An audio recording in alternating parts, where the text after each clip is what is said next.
여러분 잘 아시다시피 지난 2월 6일 터키 시리아에 아주 큰 지진이 일어났습니다. 진도 7.8의 지진은 히로시마 원자탄의 32배라고 합니다. 그 엄청난 지진이 일어나서 2만 명 이상이 사망했고 계속 지금 시신이 나오고 있습니다. 그 가운데서도 이게 골든타임이 72시간인데 72시간 넘어버리면 살아서 나올 가능성이 거의 없다 하는데 지금 90시간이 넘었는데 어린 아이가 거기서 살아서 나옵니다. 어머니가 아기를 안고 나옵니다. 주위에 있는 사람들이 막 그냥 눈물로 박수를 치는 거예요. 한 사람의 생명이 그만큼 귀하다는 겁니다. 2만 명 이상의 사람이 죽었습니다. 얼마나 더 죽은 시신이 나올지 모릅니다. 2,300만 명의 이재민이 생겼습니다. 참 기가 막힌 일입니다. 우리 함께 이것을 동영상으로 한번 살펴보고 계속 말씀을 이어가겠습니다.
Beyler aşırın, aşırın, aşırın. Çok şükür. Hadi aşırın beyler. Aşırın. Gel yavaş. Gel. Allahu Ekber. Bismillah. Sakin. Ahmet. Yardım edin.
여러분이 보고 있는 이 마지막 사진의 장면이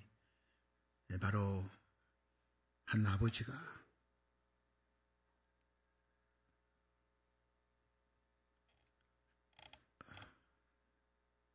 죽은 딸의 손을 잡고 놓지를 못하고 있는 장면이, 이 사진 한 장이 전 세계에 퍼지면서 사진을 보는 모든 세계인들이 울었다고 합니다. 터키 남동부의 한 도시에 메수트 한제를 하고는 아버지, 새벽 4시에 지진이 일어나서 자기는 어떻게 피했는데 딸이 자기 방에 침대에서 자는데 나오지를 못했어요. 그냥 콘크리트가 덮치면서 15살 난 딸이 죽었습니다. 이르마크라고 하는 딸이, 그래서 그 딸의 손만 나와 있는 그 장면, 그 손을 꼭 부여잡고 놓지를 못하고 있는 모습이 너무 가슴 아픈 일이에요. 부모가 자식을 다 잃었습니다. 한 남자는 온 가족을 나는 다 잃었습니다. 삶의 희망이 다 없어져 버린 거예요. 자다가 일어난 지진에 어떻게 손을 쓸 수가 없었어요. 여러분, 예수님의 재림도 이렇게 온다 그랬습니다. 도적같이 오리라. 덫과 같이 말 것이다. 깨어서 기도하면서 준비하라 그랬습니다. 여러분, 야고보 4장 14절은 내일 일을 너희가 알지 못한다. 너희 생명이 무엇이냐? 너희는 잠깐 보이다가 없어지는 안개니라 그랬어요. 이 세상의 영광에 치심하지 말고 도적같이 덫과 같이 임하실 우리 주님 앞에 부끄러운 모습을 보이지 않고 깨어 기도하면서 설 수 있는 저와 여러분이 되기를 축원합니다. 특히 이번 지진에 이런 재난에 폭설이 막 겹치면서 2만 명 이상이 죽는 참상이 벌어졌다 그래요. 순식간에 쌓아두었던 모든 것들이 다 한순간 사라졌습니다. 20층짜리 빌딩이 무너지는데 몇 초 걸리지 않았습니다. 그 많은 빌딩이 무너집니다. 날아가 버린 거예요. 그들에게 다음 날은 없었어요. 그 전날 꿈꾸었던 그 다음 날, 내일이 되면 내가 무엇을 하리라 했던 그 소원들 모두 사라져 버렸습니다. 죽은 딸의 손을 잡고 있는 이 아버지의 소원이 무엇일까 생각해 봤어요. 너 참 좋은 대학 들어갔으면 좋겠다. 아닙니다. 너 좋은 사람 만나서 결혼해서 행복하게 살았으면 내가 정말 더 소원이 없다. 이런 걸까요? 아닙니다. 살아만 있으다오. 숨만 쉬어다오. 그것이 아버지의 마지막 소원이었을 거예요. 여러분, 죽음 앞에서는 어떤 소원도 어떤 꿈도 소용이 없습니다. 여러분, 진정한 소원, 위대한 소원, 영원한 소원이 무엇일까요? 그 소원을 품고 살다가 죽음이 와도 기뻐하며 갈 수 있는 그 소원, 위대한 소원이 무엇이냐? 바울은 그 소원을 품었습니다. 오늘 그 소원을 빌립보 1장 20절부터 말하고 있습니다. 이 바울의 소원, 영원한 소원, 죽음이 온다 할지라도 끌려가는 죽음이 아니라 맞이하는 죽음을 가진 이 바울의 위대한 소원을 저와 여러분이 가슴에 품고 일어나기를 주의 이름으로 축원합니다. 첫째로 바울은 진실한 삶을 살기를 소원했습니다. 빌립보 1장 20절 한번 읽어봅니다. 시작. 나의 간절한 기대와 소망을 따라 아무 일에든지 부끄럽지 아니하고 오직 전과 같이 이제도 온전히 담대하여 살든지 죽든지 내 몸에서 그리스도가 존귀되게 하려 하나니. 아멘. 여러분, 바울은 예수 그리스도를 믿는 사람을 핍박하고 다메섹 도상을 넘어가서 국경을 넘어 예수 믿는 사람 잡아서 끌고 오려고 넘어가던 중에 햇빛보다 더 밝은 빛 가운데 나타난 예수님을 만난 거예요. 그리고 그의 일생이 완전히 바뀝니다. 간절한 소원이 바뀝니다. 세상 소원이 아닌 주님의 소원, 주님이 기뻐하는 그 소원. 무엇이냐? 아무 일이든지 부끄럽지 않게 하여 주시옵소서. 간단한 것 같지만 여러분, 정말 실천하기가 힘들고 어려운 소원입니다. 내 양심에 부끄러움이 없이 살아가게 해달라. 내 양심을 통해 들려오는 주님의 음성에 외면하지 않고 순종하며 살아가게 해달라는 것이 바울의 일생의 소원이었다는 거예요. 그래서 사도행전 23장 1절에 바울은 여러분 부형들이여, 내가 지금까지 양심에 부끄러움이 없이 양심을 따라 범사의 하나님을 섬겼노라. 모든 일에 양심을 따라 살았다 그랬습니다. 대단한 고백입니다. 양심 따라 사는 삶, 내 양심에 부끄러움이 없는 삶, 이보다 더 귀한 삶이 어디 있겠습니까? 1950년 여러분, 한국에 6.25 전쟁이 일어나고 이로 인해 240만 명의 피난민이 생겼어요. 30만의 과부들이 길거리를 헤매고 20만의 고아들이 눈보라가 몰아치는 거기를 헤매면서 울며 다녔다니. 그때 미국에서 온 바피어서 선교사가 그 참상을 전부 사진으로 찍고 동영상으로 찍어가지고 미국에 건너가 방송에 내고 온 도시마다 돌면서 이 불쌍한, 이 처참한 한국 땅, 이 고아들, 이 과부들을 살리자 운동을 일으켰어요. 수많은 원조가 들어왔습니다. 그것으로 대한민국이 다시 일어날 수 있는 힘이 되었다는 거예요. 이게 월드 비전의 시작입니다. 그때 통역하며 바피어서 선교사님을 통역하며 함께 다녔던 분이 바로 영락교회 하늘나라 가셨던 한경직 목사님. 이제 대한민국은 세계 경제 12국가로 우뚝 서서 고통당하는 나라, 이재민이 있는 나라, 전쟁이 있는 나라, 도와주는 나라가 됐습니다. 그 축복의 뒤안길에 한 사람이 있었습니다. 바피어서 목사님. 그분은 바로 양심을 통해 들려오는 하나님의 음성을 들었던 사람이에요. 이분은 늘 얘기했습니다. 하나님의 마음을 깨어지게 하는 것들로 내 마음도 깨어지게 하소서. 하나님의 마음을 상하게 하는 것들로 나도 그 마음이 상하게 해 주옵소서. 주님의 눈물이 내 눈물이 되게 해달라는 거예요. 전쟁으로 인해 부모 잃은 고아들이 길거리에 주저앉아 배고파 우는 모습을 보며 저 아이를 살려라, 배고픈 저 아이를 살려라 하는 양심을 통해 들려오는 하나님의 음성을 외면하지 않았다는 것입니다. 눈보라새는 길거리 헤매는 난민들의 굶주린 모습을 보며 남편 잃고 헤매는 미망인들을 바라보며 저들의 눈물이 나의 눈물이다. 고통하는 저들의 눈물을 외면하지 말라. 저들을 위로하라 하는 양심을 통해 들려오는 주님의 음성을 듣고 순종했던 사람이에요. 바피어서 목사님은 하나님 앞에, 역사 앞에, 양심 앞에 부끄럼 없이 살려고 일생을 몸부림쳤던 하나님 사람입니다. 하나님은 그를 통해 대한민국을 다시 일으켰습니다. 성도 여러분, 저와 여러분이 무슨 일을 하든지 하나님 앞에, 양심 앞에, 역사 앞에 부끄러움이 없는 저와 여러분이 되기를 주의 이름으로 축원합니다. 이것이 바로 바울이 말한 아무 일이든지 부끄럽지 아니하는 삶이에요. 범사의 양심을 따라 하나님 앞에 순종하며 사는 삶이에요.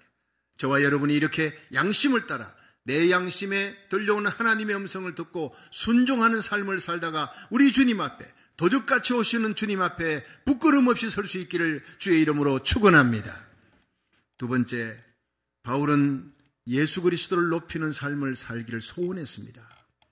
빌립보 1장 20절에서 21절 한번 읽어봅니다. 시작. 나의 간절한 기대와 소망을 따라 아무 일에든지 부끄럽지 아니하고 오직 전과 같이 이제도 온전히 담대하여 살든지 죽든지 내 몸에서 그리스도가 존귀 되게 하려 하나니 이는 내게 사는 것이 그리스도니 죽는 것도 유익함이니라. 아멘. 여러분, 예수를 믿었다고 금방 성화, 금방 변화되고 이렇게 되지 않습니다. sanctification, 성화는 일생을 예수님 닮기 위해서 말씀과 기도에 힘쓰며 우리 속사람이 강건하고 속사람이 육의 속사람이 그 사람을 이길 때 점점 변화되는 것입니다. 그런데 예수 믿자마자 달라지는 것 한 가지가 있습니다. 평생을 믿거나 믿자마자 생기는 사람에게나 한 가지 분명한 것은 가치관이 바뀝니다. 삶의 목적이 바뀐다는 거예요. 나 중심에서 살던 사람이, 이기적으로 나와 내 가족밖에 모르던 사람이 여러분 예수님 중심으로 살아갑니다. 예수님이 십자가에 달려 죽었던 것은 나 때문이 아니라 저 수많은 영혼들, 지금 죽어 지옥 가는 저 영혼들이다. 그리고 그 영혼들에 대해 책임지는 삶을 살아가게 되는 것. 나 중심에서 예수님 중심의 삶으로 바뀌게 된다는 것입니다. 여러분, 사도 바울은 예수님 만나기 전에는 철저히 자기 중심이, 이름도 사울입니다. 나밖에 없다는 거예요. 내가 제일이라는 겁니다. 이 사울이라는 것은요, 크다는 뜻입니다. 그런데 바울로 바뀌었습니다. 예수님 만난 이후로 나는 작다, 난 아무것도 아니, I am nothing이라는 거예요. 그것이 바로 바울입니다. 나는 죽고 내 안에 그리스도가 살아. 내가 예수 그리스도와 함께 십자가에 못 박혔나니 이제는 내가 사는 것이 아니오 내 안에 그리스도께서 사신 것이라. 이제 내가 육체 가운데 사는 것은 나를 사랑하사 나를 위해 자기 몸을 버리신 하나님의 아들을, 예수 그리스도를 믿는 믿음 안에 사는 것이니라. 갈라디아 2장 20절은 그렇게 고백했습니다. 그는요, 태어나면서부터 로마 시민권자예요. 로마 시민권자는요, 아버지가 부자였으니까 로마 시민권을 샀습니다. 그는 부자였고 부자인 아버지 밑에서 교육을 잘 받았습니다. 힐렐 학파, 요즘으로 말하면 여러분 하버드 대학 나와서 랍비였습니다. 하버드 대학 교수라는 얘기입니다. 대단한 사람입니다. 국회의원입니다. 공회원입니다. 부자입니다. 랍비 중에 랍비입니다. 바리새인 중에 바리새인입니다. 율법으로는 흠이 없습니다. 이런 사람이 자기 중심입니다. 자기 생각이 모두 다 법입니다. 남을 무시하며 살았습니다. 자기 생각이 다 옳았습니다. 나는 크다는 것입니다. 그런데 예수님 만나고 난 다음에 나는 한없이 낮아지는 거예요. 나는 작다는 것입니다. 살든 죽든 내 몸에서 나를 위해 십자가 지신, 나를 구원하시기 위해 하늘 보좌를 버리고 이 땅에 오신 예수 그리스도를 위해 살겠다. 살든 죽든 내 몸에서 그리스도가 존귀되게 하여 주시옵소서. 이것이 바울의 소원입니다. 이 소원이 저와 여러분의 소원이 되기를 주의 이름으로 축원합니다. 1980년에 이슬람교를 믿던 무슬림들에게, 이슬람교는 교지만 이슬람교를 믿는 사람은 무슬림이라 그럽니다. 그 무슬림들에게 복음을 전하기 위해서 벤자민 위어 선교사가 갔습니다. 열심히 복음 전하다가 이 무슬림 과격분자들에게, 테러리스트들에게 잡혀서 체포당해서 끌려가는데 눈 가리고 손발을 묶여서 갑니다. 아주 위협적입니다. 죽겠구나 싶었습니다. 끌려가면서 기도했습니다. 하나님, 내가 이들에게 복음을 전하다가 죽어도 좋다는 생각을 갖고 난 여기까지 왔습니다. 하나님, 난 죽음이 두렵지 않습니다. 여기까지 인도하신 하나님을 나는 신뢰합니다. 내가 죽으면 나는 천국 갈 것이고 날 살려주면 복음 전하는 뜻을 알고 내가 죽기까지 복음을 전하겠습니다. 죽으면 나에게 천국이 있습니다. 감사합니다. 이러는데 갑자기 가슴 속에서 막 기쁨이 샘솟더라는 거예요. 끌려가는 그 위협 속에서도요, 가슴에서 우러난 그 기쁨 때문에 찬송을 부르는 거예요. 옆에 끌고 가던 테러리스트가 그 찬송 소리를 계속 듣습니다. 조용하라 해도 여러분 어차피 죽을 건데 찬송이나 실컷 부르자. 그 기쁨을 이길 수가 없어 찬송을 부르는데 나중에 옆에 끌고 가던 테러리스트가 그 찬송 소리 듣고 감동하며, 나도 끌려가며 죽을 때 저렇게 찬송 부르며 저렇게 기뻐하며 죽을 수 있느냐? 저 사람이 믿는 예수가 누구냐? 결국 테러리스트가 예수를 믿었다는 얘기입니다. 놀라운 일입니다. 여러분, 이것이 바로 삶과 죽음을 초월하여 복음 전하기 위해 살아가는 멋있는 그리스도인의 삶인 줄 믿으시길 바랍니다. 사도 바울은 예수님을 만난 후 일생을 자신이 만난 그 수많은 사람들에게 예수님을 전하는, 그들의 피에 대해 책임지는 삶을 살았다는 겁니다. 이게 바울의 사명입니다. 그래서 사도행전 20장 23절에 오직 성령이 각 성에서 내게 증거하여 결박과 환난이 나를 기다린다 하시나, 나의 달려갈 길과 주 예수께 받은 사명, 하나님의 은혜의 복음을 증거하는 일을 마치려 하면 내 생명을 조금도 아까운 것으로 여기지 아니하겠노라. 그렇게 바울은 고백했던 것입니다. 이것이 바로 성령에 이끌림받아 된 삶을 살아가는 위대한 바울의 소원이었기 때문에, 여러분, 성령님은 우리에게 오셔서 나 중심의 삶을 예수 중심의 삶으로 바꾸는 줄로 믿으시기 바랍니다.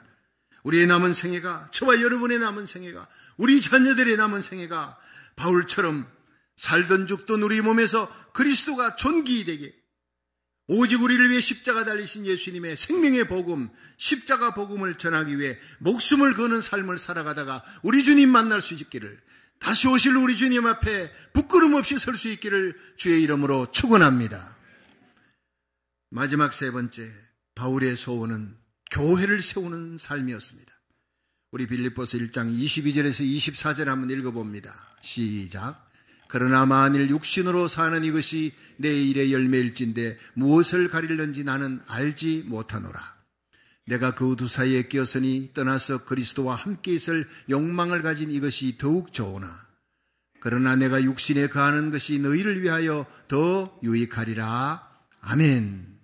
여러분, 이 사도 바울은 삶과 죽음 두 사이에 내가 끼어서 사는데 너 죽음을 택할 거냐 살 걸 택할 거냐 하면 나는 생각할 것도 없이 나는 죽는 걸 택하겠다. 왜냐?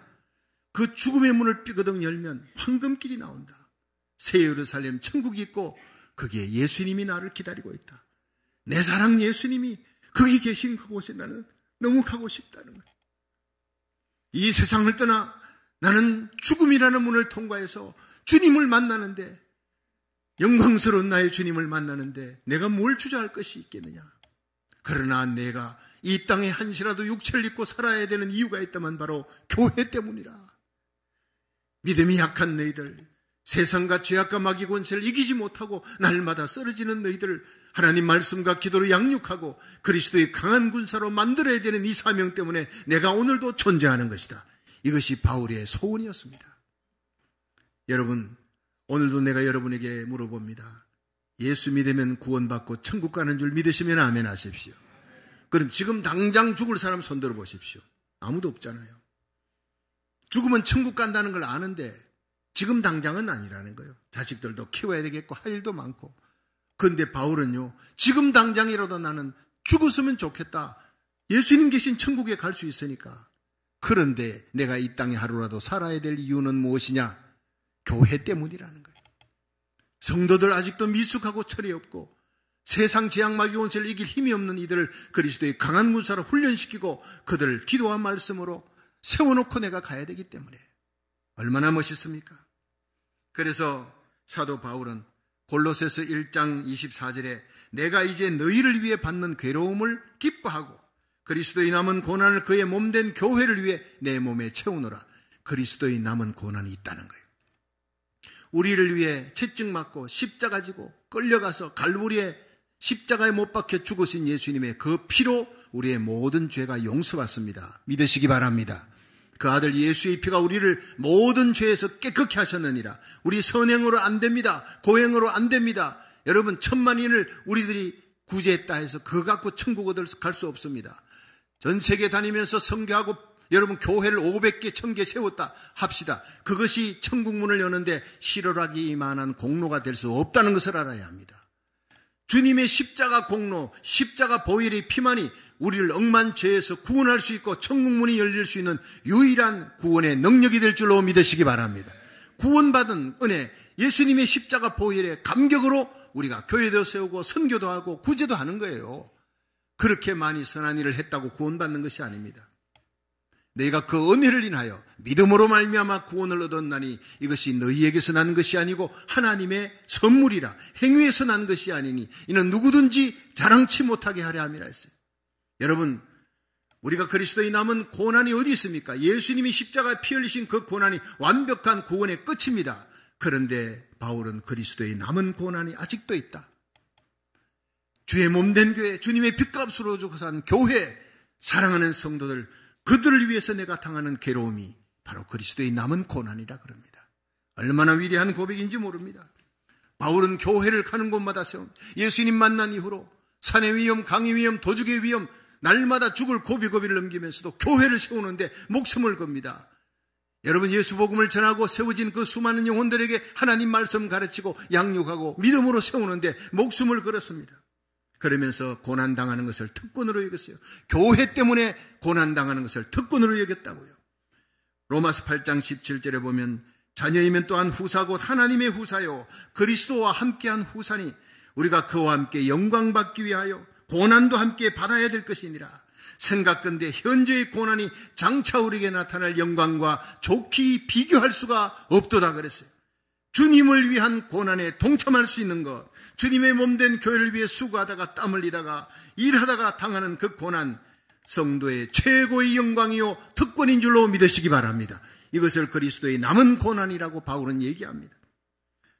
이것을 깨닫게 해주시는 분, 그리스도의 남은 고난, 주의 몸된 교회를 세우기 위해 내가 희생하고 헌신할 때 당하는 모든 십자가 그 고난은 나의 특권이다, 하늘의 영광이다 깨닫게 해주시는 분이 성령님이시라는 거예요. 충청북도 보은군에 가면 대목교회라고 있습니다. 제가 한국에 가면 꼭 가고 싶었던 곳 가운데 하나가 충청북도 보은군에 대목교회라고 아름다운 교회가 지어져 있다고 합니다. 그런데 이 교회 김팔도 장로님에 대한 아름다운 미화가 있습니다. 이분이 교회를 장로님으로 섬기는데 시골교회가 되어 여기저기 금이 가고 낡고 오래됐으니까 이게 비가 오면만 빗물이 뚝뚝 떨어지는 거예요. 자칫하다가 이 벽이 허물지도 모른다, 위험하다 하니까 이제 다시 건축을 합시다. 그렇게 해서 신축을 하기로 결정하고 성도들이 정성껏 헌금을 모았는데 가난한 성도들밖에 없어요, 시골에. 그러니까 헌금이 택도 없이 부족하지만 교회는 지었습니다. 잘 짓자. 어차피 짓는 거 크게 잘 짓자 해가지고 잘 지었습니다. 그러나 빚을 많이 지게 되었습니다. 교회는 아름답게 크게 지었는데 빚이 많으니까 이자가 자꾸 눈덩이처럼 불어나는 거예요. 그러니까 사람들이 부담을 느낍니다. 가난한 교인들이. 그래서 이 핑계 저 핑계 대고 이제 다른 데 이사가 뿌리고 교회를 빠져나가고 하니까 마지막에는 김팔도 장로님 부부만 남은 거예요. 목사님도 자꾸 이제 오셨다가 이제 가시고 이렇게 하면서 마지막에 교회를 지키는 사람은 김팔도 장로님이었어요. 근데 문제는 빚쟁이들이요, 매일같이 김팔도 장로님 집으로 몰려가서 돈 내놔라 욕을 하고 집기를 집어 던지고 집에 있는 집기 막 가져가고, 그러니까 너무너무 힘든 거예요. 예, 살아가기가 너무 힘듭니다. 그래서 하나님의 성전에 가서 하나님, 난 이제 기도하다 죽을래요. 금식 기도하기 시작합니다. 눈물로 기도합니다. 하나님의 성전 세우려고 애쓰고 눈물 흘려 기도했는데 이제는 빚진 이 성전에 모두가 다 떠났습니다. 하나님 어떻게 하면 좋습니까? 그냥 내 생명을 거둬가 주시기를 바랍니다. 막 눈물로 기도하는 중에 잠이 들었어요. 비몽사몽간에 생신지 꿈인지 예수님께서 말씀하십니다. 내 눈을 팔아서 빚을 갚아라. 주님께서 김팔도 장로님에게 눈 팔아가지고 교회 빚 갚으라는 거예요. 깜짝 놀라 깨었습니다. 이게 무슨 얘기인가? 집으로 돌아왔어요. 아침밥 이제 먹으려고 집에 돌아왔는데 신문을 보니까 신문에 하는 기사에 사고로 두 눈을 실명했는데 누구든지 한쪽 눈만이라도 팔 사람이 있으면 돈은 요구하는 대로 주겠습니다. 하라는 기사가 눈에 확 들어온 겁니다. 여러분, 이거 실화입니다. 그러니까 이 장로님이 옳다, 바로 이거구나. 주님께서 이래서 명령하셨구나. 주님이 나를 위해 십자가에서 몸버려 피 흘려 주셨는데, 그래서 내가 구원받았는데 내 눈 한쪽 파는 게 이게 뭐가 대수냐? 기꺼이 팔겠습니다. 그 자기 결정을 아내에게, 권사님에게 얘기했더니 권사님이 펄쩍 뜁니다. 여보, 무슨 소리를 하느냐? 당신은 이 집의 가장이 아니냐? 또 교회 하나밖에 없는 장로님 아니냐? 교회도 지키고 가정도 지켜야 되는데 눈을 만약 판다면 내 눈을 팔게. 여보, 당신 눈 말고 내 눈을 팔게. 권사님이 또 울면서 매달리는 거예요. 기가 막힌 일이 벌어져. 점점 이 두 사람의 언성이 커지니까 마침 그 집을 지나가던 어느 집사님이 그 광경을 봤어요. 눈물 나는 광경이에요. 서로 눈 팔아서 교회 빚을 갚겠다고 하니 너무너무 감동이 돼서 그 집사님이 집에 돌아와 큰 이 대도시에 큰 목회를 하는 잘 아는 목사님에게 전화를 했습니다. 이 상황을 설명했더니 그 목사님이 너무너무 감동을 받았어요. 그 다음 주일날 예배 시간에, 설교 시간에 이 얘기를 했습니다. 그리고 특별헌금 한번 하자고. 근데 그 특별헌금을 했는데 여러분, 놀랍게도 성도들이 감동을 받으니까 여러분, 교회를 빚이 있는 것을 다 갚고도 남을 수 있는 그런 특별헌금이 들어왔다는 거예요. 그래서 충청북도 보은군의 대목교회가 빚 하나도 없이 지금은 잘 세워져서 부흥되고 있다는 얘기입니다. 여러분, 이것이 바로 충성입니다. 죽기까지 충성하는 거예요. 죽기까지 충성하라 그러면 생명의 멸류관을 내게 주리라 했어요. 여러분, 이렇게 충성할 수 있기를, 하나님의 몸된 교회를 위해서 이렇게 끝까지 충성하고 목숨 바쳐 충성할 수 있기를 주의 이름으로 축원합니다. 그렇습니다. 많은 사람들이 교회가 평안할 때 충성할 수 있습니다. 그러나 모두가 떠나고 교회가 힘들 때, 다 십자가 벗고 도망칠 때 나의 십자가 짊어지고 끝까지 하나님의 교회를 지키는 사람 많지 않습니다. 주님은 중심을 보시는 하나님이에요. 결국 장로님 자기 눈 빼지 않았지 않습니까? 팔지 않았어요. 마음을 바쳤더니 하나님께서 아브라함에게 이삭 바쳐라 하니까, 여러분, 이삭 바쳤습니까? 바칠 마음과 결단을 갖고 칼을 들었을 때 하나님이 이삭을 살려줬습니다. 아브라함도 축복해 줬습니다. 그곳에 예루살렘 성전 세우게 만들었습니다. 저와 여러분의 마음을, 이 시간 이 예배 가운데 하나님을 향해 들어지는 마음을, 그 충성과 헌신된 마음을 하나님이 보시는 줄로 믿으시기 바랍니다. 그렇습니다. 나라 살리기를 첫 번째 하나님이 그 마음을 보십니다. 중심으로 드려지는 이 예배를 하나님이 받으시고 하늘 문을 여시고 축복하실 줄로 믿으시기 바랍니다. 그렇습니다. 하나님 앞에 온전히 죽기까지 충성하려고 작정하면 하나님께서 보상해 주십니다. 잘하였도다 착하고 충성된 종아, 네가 작은 일에 충성하였으니 큰 것으로 내게 맡기리니 주인의 즐거움에 참여하라. 하늘의 아름다운 상급과 면류관으로 갚아주는 날이 반드시 올 줄로 믿으시기 바랍니다. 영원한 상급이에요. 바울은 로마의 감옥에서 이제 죽을 날 얼마 남지 않았습니다. 참수형을 당할 날 얼마 남지 않았습니다. 그걸 깨닫고 믿음의 아들 디모데에게 편지를 썼습니다. 관제와 같이 벌써 내가 부음이 되었다. 나의 떠날 기약이 가까웠다.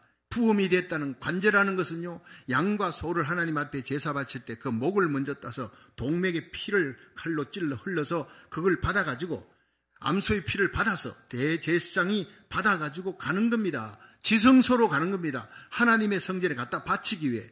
여러분, 예수님이 먼저 부음이 되었습니다. 스펜도라 그럽니다. 우리를 위해 그 피를 흘려 우리를 구원하시기 위해 십자가의 부음이 되었습니다. 바울이 그 부음의 길, 스펜도의 길을 따라가는 것입니다.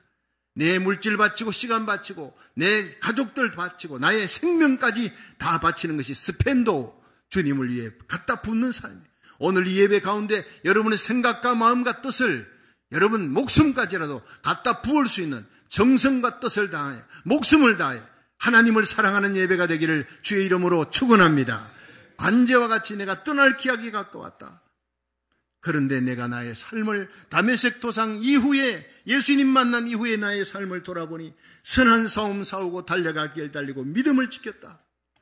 이제 의의 면류관이 나를 기다릴 것이다. 나뿐 아니라 주의 나타나심을 사모하며 충성하는 자들, 이렇게 하나님이 상급 주실 것이다. 이렇게 고백하는 모습이 나옵니다. 여러분, 바울은 곧 순교할 날을 기다리면서 자기가 예수님 믿기 전에 핍박자여 포행자였지만 예수님 만난 이후에 내가 하나님의 몸된 교회를 세우기 위해 양심에 부끄러움이 없는 삶을 살아가면서 주님만을 드러내고 복음만을 전가하며 하나님의 교회를 세우기 위해 산의 위험, 강의 위험, 동족의 위험, 도적의 위험, 죽을 고비 넘기면서 하나님의 교회를 세웠던 그 한평생을 돌이켜보면서 나 정말 아름답게 살았다, 멋있게 살았다, 성공적인 인생을 살았다. 이제 죽음의 날이 건너면 주님이 나를 맞이하러 올 것이다. 환영하는 죽음입니다. 끌려가는 죽음이 아닙니다. 죽음 앞에 길길이 뛰며 감사하며 자기의 삶을 돌아오면서 나는 성공적인 인생을 살았다. 얼마나 멋있습니까? 저와 여러분이 이런 바울 같은 삶을 살아갈 수 있기를 주의 이름으로 축원합니다. 여러분의 남은 생애가 바울처럼 아무 일에도 부끄러움이 없는 진실한 삶을 전과 같이 이제도 온전히 담대하여 살아 죽으나 살든지 죽든지 내 몸에서, 우리 몸에서 그리스도가 존귀되는 삶을 사시기를 주의 이름으로 축원합니다. 우리 생애 끝날까지 내 심장에 더운 피가 식는 날, 언제 죽을지 도적같이 죽음이 옵니다. 도적같이 예수님이 오십니다. 그날 주님 앞에 섰을 때, 그날까지 주님의 피값으로 주고 산 교회를 위해 정성을 다해 목숨을 바치는 삶을 살다가 우리 주님 앞에 설 수 있기를, 영광 가운데 하늘의 해와 같이 빛나는 하늘의 영광을 받을 수 있기를 주의 이름으로 축원합니다.